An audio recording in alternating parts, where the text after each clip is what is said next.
explanation for it. Explain why the Creator placed unique species on the islands of the world, as well as different species on different continents. I guess there was a whim of the Creator. Evolution explains that naturally. It's a process of evolution.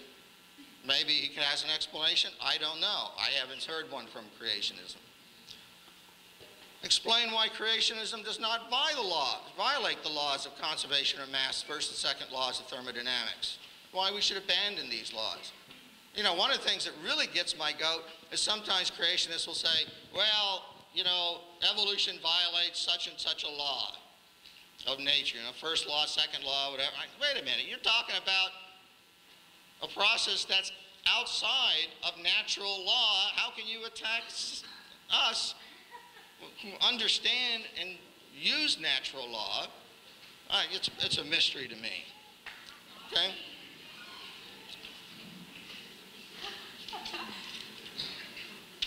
Now,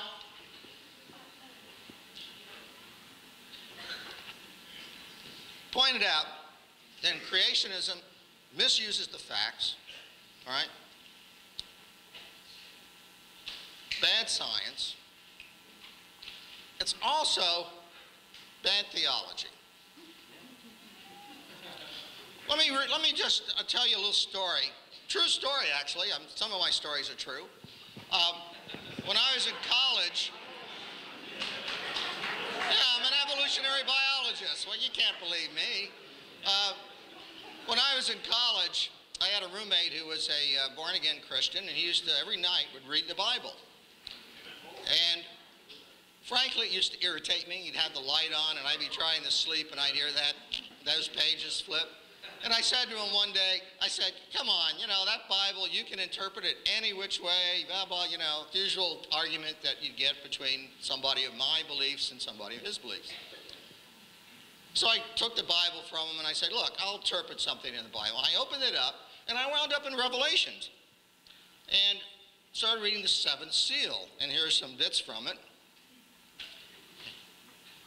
And he opened the pit, and there arose a great smoke out of the pit as the smoke of a great furnace, and the sun and the air were darkened by reason of the smoke of the pit. And there came out of the smoke locusts upon the earth, and into them was given power as the scorpions have power. And it was given them that they should not kill them, but that they should be tormented for 5 months. And their torment was the torment of a scorpion when he striketh a man. And okay, thank you. And on their heads were as it were crowns like gold, and their faces were as the faces of men.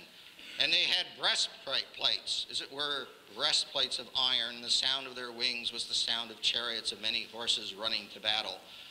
And I looked at that, and I said to my roommate, this was about 1960, I don't want to tell, it's 1960-something. I've been around for a while. But it was at the height of the Cold War, right? Where we were afraid that we're going to have a nuclear holocaust. And I said, oh, well, this is easy. I can interpret that. The pit, that's an underground missile silo. And these locusts with breastplates of iron, those are the missiles, right? And they come out of the ground. There's smoke. There's a great furnace, right? And there's this sound of many chariots as the rockets come from the earth, and kaboom, and then you get, you know, a nuclear attack and radiation poisoning, and and I was saying all this to him, and then all of a sudden I thought, and he looked at me, and he said, you see? And I went, oh my gosh, you know, that's quite yeah, that's really something. Yeah. Now, if I was interpreting this today, I would make it a little different. I'd probably say that the 5 months torment here, that's probably from Saddam Hussein and his factories of biological or chemical warfare, and that the interesting was the breastplates of iron and the faces of man, these locusts had the faces of men. I said, yeah, that would probably be a portrait of Saddam Hussein, because he puts his portrait on everything, and be on the missiles too. Look, my point is this. you know, I know he's a good Christian. My opponent's a good Christian, and many good Christians here. But doesn't this tell us then that we better get out there and start killing locusts? Can we not be moved to action? Right? Especially we got to go looking for armor-plated locusts. Got to kill them before they do this to us. Now, come on. Whatever your religious beliefs, I'm sorry, that kind of interpretation of the Bible just doesn't wash. Either is good theology or is certainly is good science. I want to finish. I'm finishing. It's my last. Okay, it's my last overhead. Perfect timing. Thank you. Look,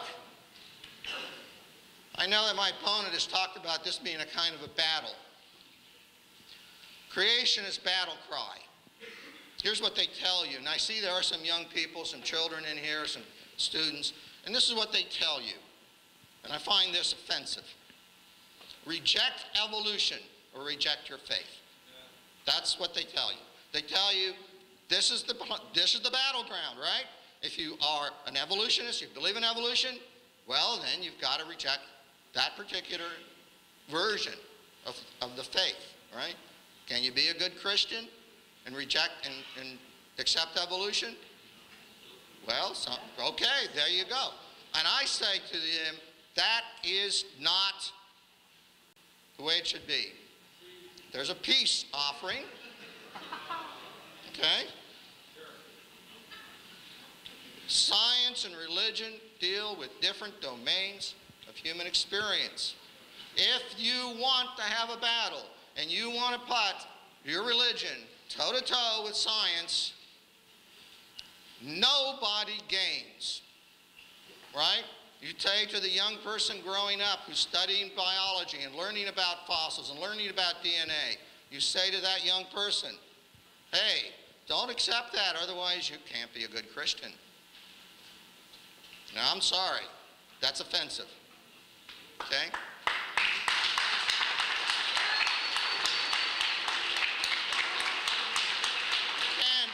Christian.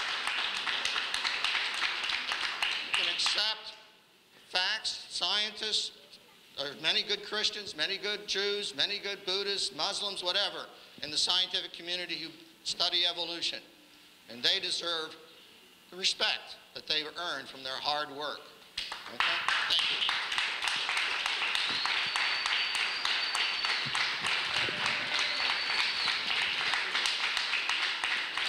Okay, now we're going to move on to a 15-minute rebuttal from Dr. Hoven. Well, that was very interesting. Let me give you my rebuttal of some of the things that he said. I don't think we'll have time to give them all.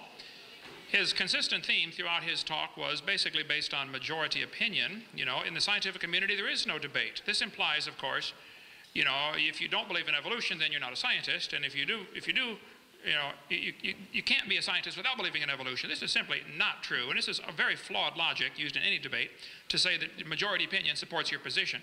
First, I don't think you could prove that it's true, okay? I think you'd find there are thousands of scientists very actively involved in major branches of science that are strong Bible-believing creationists. But I want to point out, the debate tonight is evolution, science, and he continually brought in, you know, things about creation, which is not what the debate's supposed to be about, okay? I'm willing to debate that, but that's not the topic tonight. Okay. He said there are tens of thousands of scientists digging fossils and they support evolution. Great. Tell them, go for it. There were tens of thousands of people who thought that big rocks fall faster than little rocks at one time.